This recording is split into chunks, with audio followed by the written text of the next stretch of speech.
নমস্কার। কলকাতা শহরের সবচেয়ে জঘন্যতম ঘটনা ঘটে গেছে 9th আগস্ট। আমাদের তিলোত্তমা আজও বিচার পায়নি। তিলোত্তমার বিচারের আশায় বসে আছি আমরা সবাই। কলকাতা শহর দেখেছে অনেক রকম প্রতিবাদ। গতকাল ডাক্তারবাবুরা পুলিশ কমিশনারকে দিয়ে আসলেন মেরুদণ্ড, তাতেও বিচার পেলাম না আমরা। তাই আবার সবাই পথে নেমেছে তিলোত্তমার বিচারের আশায়। আমরা যেটা ঘটে গেছে সেটা সবাই জানে। 9 তারিখে একটা নারকীয় ঘটনা ঘটেছে, যেখানে অন ডিউটি ডক্টরের ওপর ধর্ষণ করে খুন করা হয়েছে। তারপর থেকে আমরা দেখেছি কিরম ভাবে হচ্ছে গিয়ে কর্তৃপক্ষ, পুলিশ কমিশনার, আরজি করের কর্তৃপক্ষ এবং সরকার, তাদের কোনো মাথা ব্যথাই নেই। এই যে এত মিছিল আন্দোলন করছি একটা শুধু বিচারের জন্য, এখনো যারা দোষী তারা এখনো ধরা পড়েনি, এখনো হচ্ছে গিয়ে তারা স্বাধীনভাবে ঘুরে বেড়াচ্ছে। তাহলে এই বিচারে একটা অন ডিউটি ডক্টরের ওপর এরকম একটা হিনাস ক্রাইম হয়ে গেল, তারপরও এত কিছু করার পরও আমরা একটা জাস্টিস পাচ্ছি না। তাহলে সাধারণ মানুষ যারা, তাদের তো জাস্টিস পাওয়ার মানে কোনো রাইটই নেই।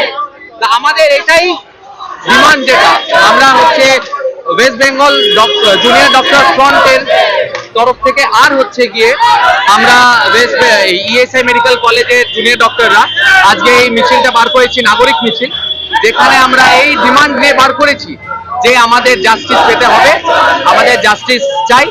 যারা কালপ্রিটস তারা যেন যেটা ডিমান্ড আছে কালপ্রিটসদের ধরা, সিপির পদত্যাগ, এই ডিমান্ডসগুলো নিয়ে আমরা আর সিকিউরিটি, প্রপার সিকিউরিটি হসপিটালে প্রোভাইড করা, এই ডিমান্ড নিয়ে আমরা লড়ছি আর আমরা সেই সাথে লড়ে যাব।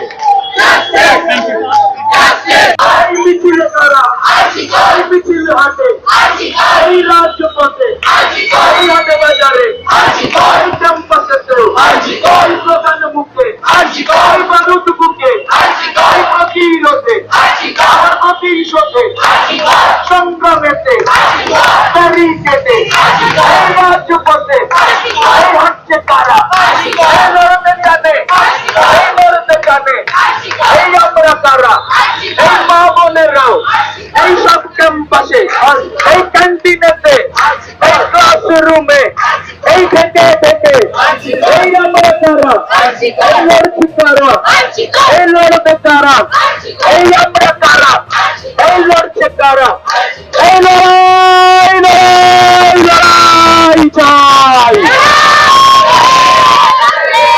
এই লড়াই লড়াইকে,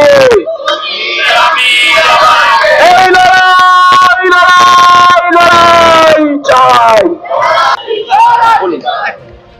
তোমার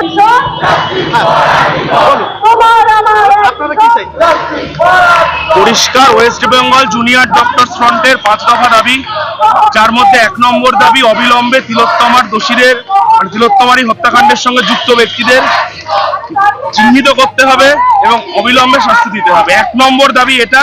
এই দাবি থেকে কিন্তু ডাক্তাররা বা মানুষ সরবে না। পরিষ্কার দাবি, সেই দাবি এবং আরো 4 দফা দাবি, মোট 5 দফা দাবিতে আজকের এই মিছিল। আগামীকালের হিয়ারিং এর দিকে আমাদের নজর আছে।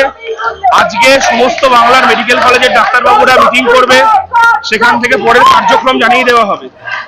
কিন্তু একটা কথা বুঝে নিতে হবে যে এই ঘটনা যারা ঘটিয়েছে, এই ঘটনার যারা দোষীদের আড়াল করেছে এবং এই ঘটনায় যারা ক্রাইম সিন দর্শক করেছে, এদের প্রত্যেকের বিরুদ্ধে আমাদের এই লড়াই অদলীয় লড়াই। এই যে ভয়ের রাজনীতি, থ্রেট কালচারের রাজনীতি, লড়াই, সেই লড়াই কিন্তু চলবে, লড়াই থামার কোনো প্রশ্ন নেই। সাধারণ মানুষ আজ জেগে উঠেছে। আমরা তাই আশাবাদী তিলোত্তমা অবশ্যই বিচার পাবে। আমরা একবার বলি, জাস্টিস ফর আরজি কর। ক্যামেরাম্যান সুতপার সাথে উমেশ প্রসাদের রিপোর্ট।